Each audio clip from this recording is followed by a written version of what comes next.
Dis 'n baie groot voorreg om vir u te sê welkom as u ingeskakel het op ons diens via Facebook of YouTube. Ons is innig dankbaar dat ons die woord op hierdie manier by soveel mense ook kan kry. Nou ja, groot opbou na Kersfees toe. Nou het Kersfees gekom en nou is dit ook weer verby. Maar baie van ons is daarom nog bymekaar as families en kuier nog saam of is met vakansie en dis nog steeds 'n baie spesiale tyd van die jaar. Net wat ons beplanning aanbetref, hierdie is nou ons erediens preek die Sondag direk na Kersfees. Dan beplan ons ook om 'n oujaars, nuwejaarsdiens te hê vir die wat dit kan bywoon om 6 uur. Maar ons sal daardie diens ook opneem en plaas en dan natuurlik Sondag die 4de ons volgende erediens. Ons hoop dat u saam met ons daarin sal deel. Kom ons word saam stil voor die Here en ons begin ons diens in sy naam. Die Here sal daarom self vir julle 'n teken gee.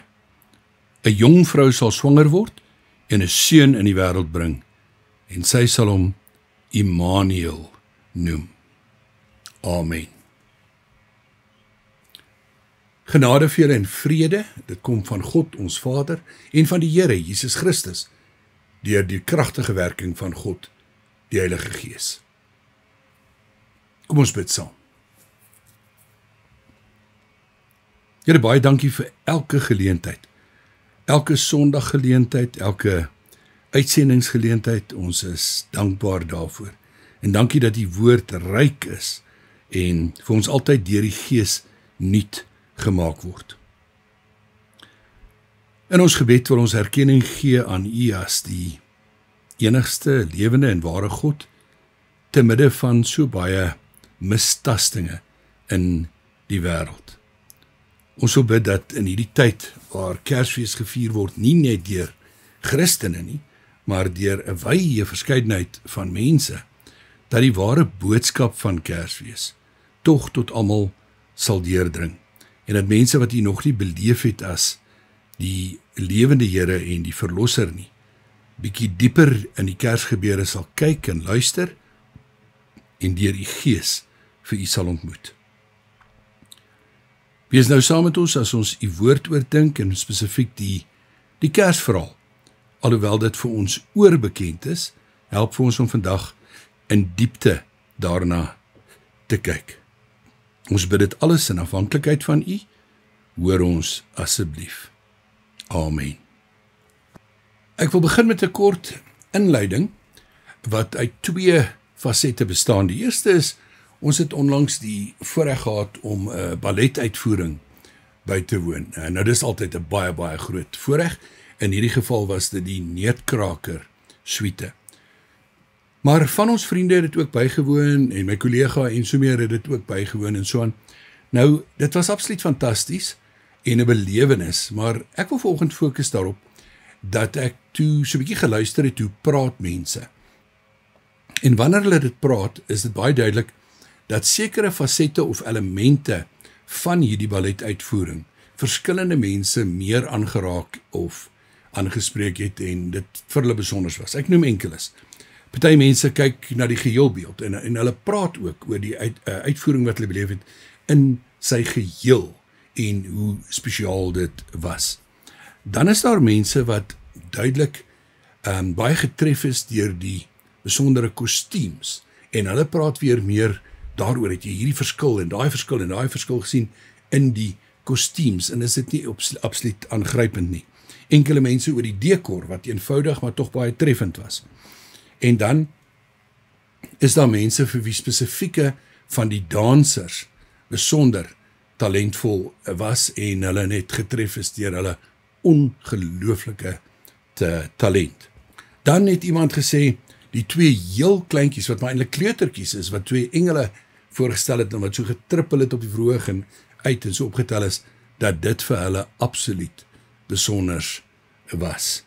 En dan is daar mense wat weer meer melding gemaak het van die musiek, gesê dis baie jammer en dit is so, dat dit in is as gevolg van koste nie 'n lewendige simfonieorkes was wat gespeel het soos wat baie keer in die verlede gebeur het en wat so spesiaal is nie, maar tog dat die musiek van Tchaikovsky so lewend bly, so treffend is en so wonderlik was om te geniet. Miskien die skerpste opmerking van almal en die mees ongewone was 'n jong seun wat ook die vertoning bygewoon het en agterna die baie skerp vraag gevra het, maar waarom het hulle nie langer meisies gekry om in die balletuitvoering te dans nie? En toe sê 'n paar maande vra, maar hoe bedoel jy nou, hoekom het hulle nie langer meisies gekry nie? Toe sê maar, want dan sou die wat gedans het nie die hele tyd op hulle tone hoef te gedans het nie. Maar nou ja, net so 'n aspekkie oor die verskille. En dan die tweede aspek van ons inleiding. Ek wil waag om te sê, almal wat na hierdie aanbieding kyk, ken die Kersverhaal. Maar ek wil tog vra, besef jy dat die Kersverhaal, soos ons dit ken, en soos ons dit oorvertel, is eintlik 'n saamgestelde verhaal uit verskillende gedeeltes in die Bybel, veral die verskillende weergawes wat ons in 3 van die 4 evangelies kry.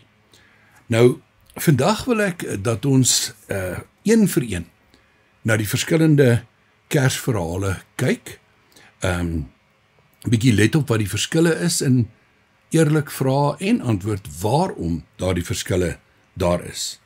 Nou, die Nuwe Testament se geboorteverhale verskil in 'n hele paar opsigte van mekaar. En daai verskille is nie Afrikaanse woord lukraak nie, maar is nie 'n woord wat baie mense ken nie. Nie lukraak nie, meer mense ken die woord random. Die verskille is nie random nie. Daai verskille is daar met 'n doel en 'n betekenis en dis geweldig verrykend om 'n bietjie daarop in te gaan. In ons eerste hoofpunt gaan ons kyk na Matteus, en ek gaan nou nie elke keer die verhale lees nie, ek gaan net enkele dele lees, maar Matteus se verhaal van die geboorte van Jesus.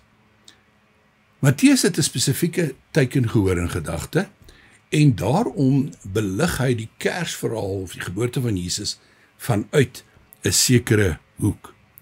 Matteus wil beklemtoon dat Christus kom en hy word gebore as die beloofde Messias. Want sy tekengehoor is eintlik Joodse gelowiges en hy wil vir hulle vertel dat hierdie Jesus is nie sommer net 'n nuwe verskynsel nie. Hierdie Jesus is die Messias wat in die Ou Testament voorspel is en wat deur al die eeue heen verwag is deur die volk. Hoe en wat gebruik Matteus om die klem op hierdie aspek te laat val? Wel, heel eers begin hy met die geslagsregister.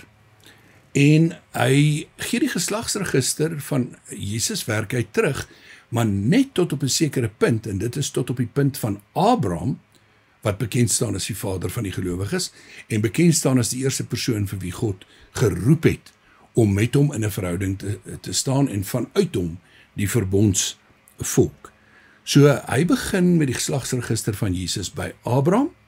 Hy deel dit in 3 groepe in van 14 geslagte, vanaf Abraham tot op Dawid, dan vanaf Dawid tot en met die Babyloniese ballingskap, en dan vanaf die Babyloniese ballingskap tot en met Christus.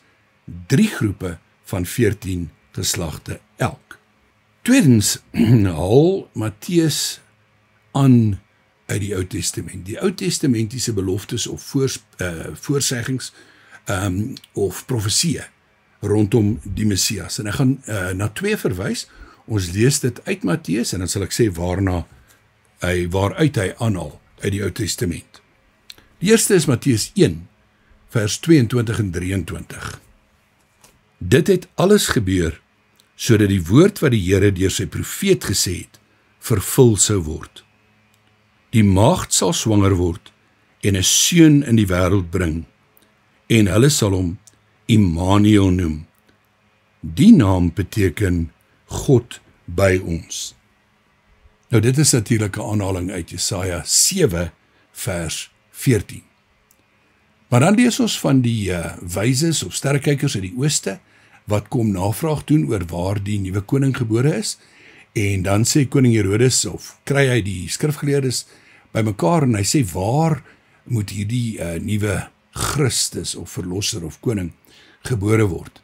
Ons lees dit in Matteus 2, daarvan vers 3 tot 6.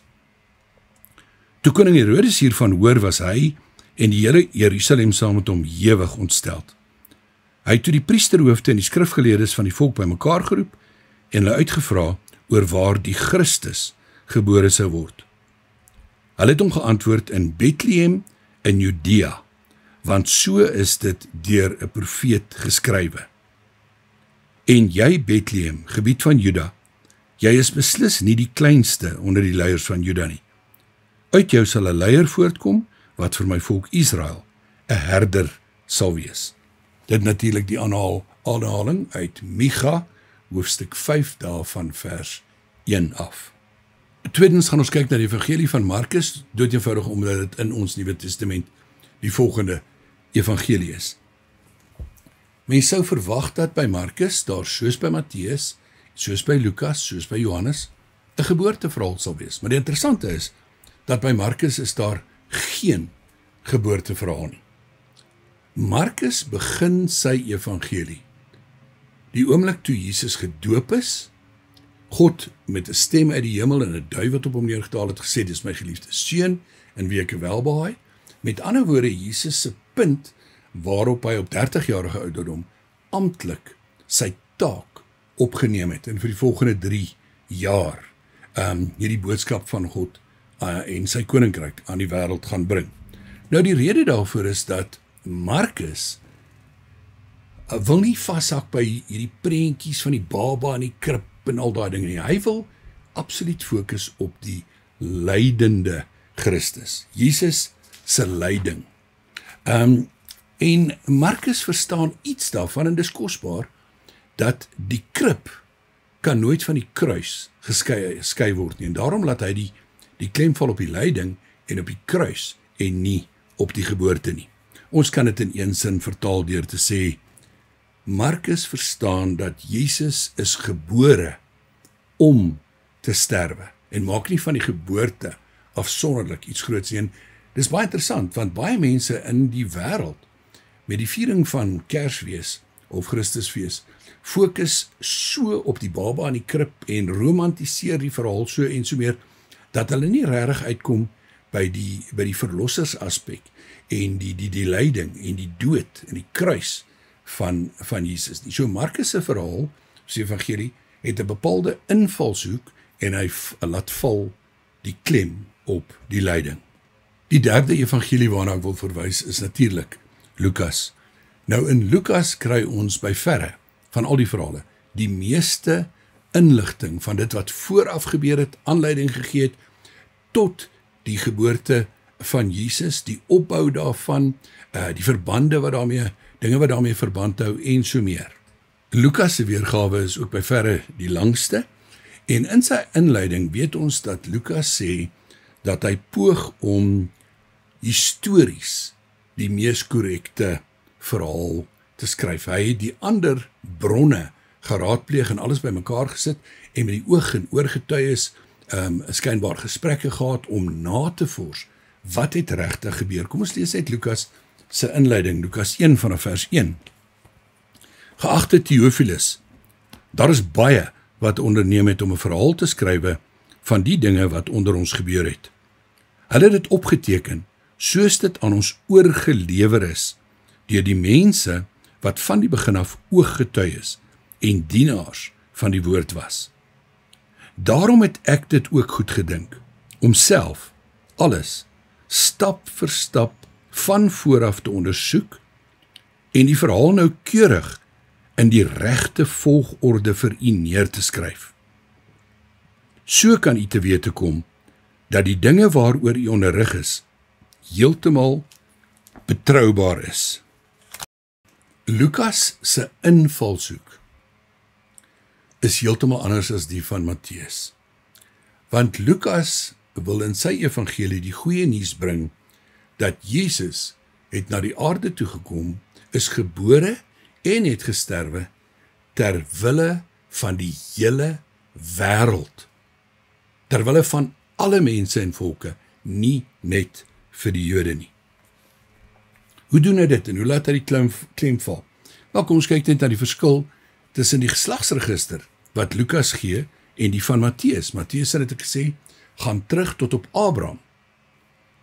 Lukas voer die geslagsregister van Jesus terug tot op Adam, wat beskryf word as die vader van die hele mensheid, waar Abraham beskryf word as die vader van al die gelowiges. Met ander woorde, daar is 'n wesenlike verskil. Lukas se verhaal sluit ook in die aankondigings voor die tyd. Nie net van Jesus nie, maar ook die aankondiging dat Elisabeth sou swanger word en dat Johannes die Doper gebore sou word. En dan die aankondiging aan Maria, aan Josef en so meer oor die geboorte van Jesus. Lukas sluit ook in die pragtige lofliedere van Maria en van Sagaria. Lukas sluit in die pragtige verhale van die reaksie van Anna en Simeon by die tempel. Al hierdie dinge om die klem te laat val op Jesus wat gebore is as verlosser van die wêreld. In ons vierde hoofpunt is ons natuurlik by die evangelie volgens Johannes. Nou Johannes se evangelie is heel wat later geskryf en is heeltemal 'n ander tipe evangelie as die eerste 3 wat bekend staan as die synoptiese evangelies, Matteus, Markus, Lukas. Nou, wat kan my sê oor Johannes se evangelie en sy beskrywing van die geboorteverhaal?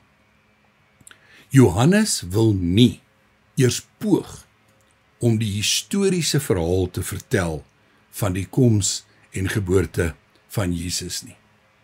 Johannes wil die betekenis van Jesus se koms na die wêreld wil hy deurgee. Hy wil, kan ons sê, die geheelbeeld gee, die groter prentjie skets. Daarom kyk hy uit 'n ander hoek. Hy wil die groter en dieper betekenis, nie die gebeure nie, die betekenis van Jesus se geboorte wil hy deurgee. Ons kan dit ook formuleer deur te sê dat Johannes wil in sy evangelie God se wêreld in verband bring met ons wêreld en sê hoe Jesus die skakel is tussen God se wêreld en ons wêreld en hoe hy vanuit God se wêreld ons wêreld binne gekom het. Daarom begin Johannes se geboorteverhaal eintlik in die ewigheid. Dit sal duidelik word as ons Johannes 1 vanaf vers 1 tot 14 saamlees. In die begin was die woord daar, en die woord was by God, en die woord was self God. Hy was reeds in die begin by God. Alles het deur hom tot stand gekom. Ja, nie 'n enkele ding wat bestaan het sonder hom tot stand gekom nie. In hom was daar lewe, en die lewe was die lig vir die mense. Die lig skyn in die duisternis. Die duisternis kon dit nie uitdoof nie. Daar was 'n man wat deur God gestuur is. Sy naam was Johannes. Hy het gekom om getuienis af te lê. Hy moes van die lig getuig, sodat almal deur hom tot geloof kon kom. Hy was self nie die lig nie, maar hy moes oor die lig getuig. Die ware lig, wat elke mens verlig, was aankom na die wêreld toe. Hy was in die wêreld. Die wêreld het deur hom tot stand gekom, en tog het die wêreld hom nie herken nie. Hy het na sy eiendom toe gekom, en tog het sy eie mense hom nie aangeneem nie. Maar, aan almal wat hom aangeneem het, die wat in hom glo, het hy die reg gegee om kinders van God te word. Hulle is dit nie van nature nie deur die drang van 'n mens, of die besluit van 'n man nie, maar God is hulle Vader. Die woord het mens geword, en onder ons kom woon. Ons het sy heerlikheid gesien, die heerlikheid wat hy as die enigste seun van die Vader het, vol genade en waarheid. Johannes praat van Jesus as die groot geskenk van God. Johannes 3 vers 16, want so lief het God die wêreld gehad, dat hy sy eniggebore seun gegee het, sodat elkeen wat in hom glo, nie verlore sal gaan nie, maar die ewige lewe kan hê. Johannes beskryf Jesus en God as liefde. En Johannes beklemtoon geweldig sterk, Jesus is die Seun van God en self God, sy unieke bydra tot die groter prentjie. In die 5de plek gaan ons vir 'n oomblik stil staan by Paulus. Nou Paulus het nie 'n evangelie geskryf nie, maar 'n geweldige klomp briewe. En tradisioneel dink ons nie daaraan dat Paulus nou eintlik ook 'n Kersverhaal neergeskryf het nie. En in 'n sekere sin het hy nie 'n Kersverhaal geskryf nie, maar aan die ander kant kan ons sê hy het tog 'n Kersverhaal geskryf, baie kort, kernagtig, in 'n enkele sin of twee. En hy fokus dan nie op die gebeure nie, maar op die implikasies, op die interpretasie, op die toepassing. En dis tipies Paulus. Paulus was geweldig prakties ingestel en wou hê mense moet besef, wat beteken dit? So hy staan nie daarby stil dat dit gebeur het nie. Hy wil deurdring na, hoekom het dit gebeur? Hoe raak dit my en jou? En hoe raak dit die boodskap wat hy moet uitdra? En hoe raak dit die boodskap wat ons moet uitdra? Paulus fokus op Jesus as die verlosser. En ons kan dit beskryf dat sy Kersverhaal kan ons lees in Galasiërs 4, vers 4 en 5 en vers 6 en 7. Maar toe die tyd wat God daarvoor bepaal het, aangebreek het, het hy sy seun gestuur. Hy is uit 'n vrou gebore en van sy geboorte af was hy aan die wet onderworpe, om ons, wat aan die wet onderworpe was, los te koop, sodat ons as kinders van God aangeneem kon word. En omdat ons sy kinders is, het God die gees van sy seun in ons harte gestuur. En in ons roep hy uit, Abba, dit beteken Vader. Jy is dus nie meer 'n slaaf nie. Jy is nou 'n kind van God. En omdat jy sy kind is, het God jou ook sy erfgenaam gemaak. Jesus kom om ons vry te maak. Vry te maak van wettiese godsdienstige reëls, vry te maak van verdienste, vry te maak van sonde, vry te maak van demone, vry te maak van alles wat ons moontlik kan bind, die een wat gekom het om ons in 'n nuwe verhouding met God, die Vader, te plaas. In 'n 6de en laaste hoofpunt, wat is die boodskap van dit alles? Wat is die boodskap van Matteus, Markus, Lukas, Johannes en Paulus? Dat die geboorteverhaal wonderlik is, dat dit die verbeelding aangryp, dat dit belangrik is, maar die boodskap van dit alles is dat ons mag nie by die geboorteverhaal stil staan nie. En dit is my vrees, dat soveel mense reg oor die wêreld ken die Kersverhaal, het allerlei vorms van om die geboorte van Jesus te herdenk, Kersfees of Christusfees te vier. Maar dikwels sonder die besef dat die baba het groot geword. En die baba is gekruisig ter wille van ons. Baie mense ken die verhaal. Baie mense herdenk weer en weer en weer die gebeure. Maar tog staan hulle nog nie in 'n lewende verhouding tot God nie. Het hulle nog nie Jesus as hulle persoonlike saligmaker aangeneem en erken nie. Ek sluit af. Die geboorteverhaal is belangrik, solank ons besef dat dit die geboorteverhaal van ons verlosser is. En nooit 'n geboorteverhaal wat net op sy eie staan nie. Nooit vashak by die krib en die babatjie en die sentimentele tonele nie, die herders en die ou skapies en so meer nie. Maar dat dit in al hierdie verhale gaan oor die geboorte van ons verlosser, Jesus Christus, die Here, Seun van God en self God. Amen. Here, ons is dankbaar dat daar so 'n wêreldwye herdenking en viering van die geboorte van Jesus is. Ons is regtig dankbaar daarvoor. Maar ons is ook dankbaar vir die verskillende perspektiewe wat Matteus, Markus, Lukas en Paulus, Johannes, vir ons gee.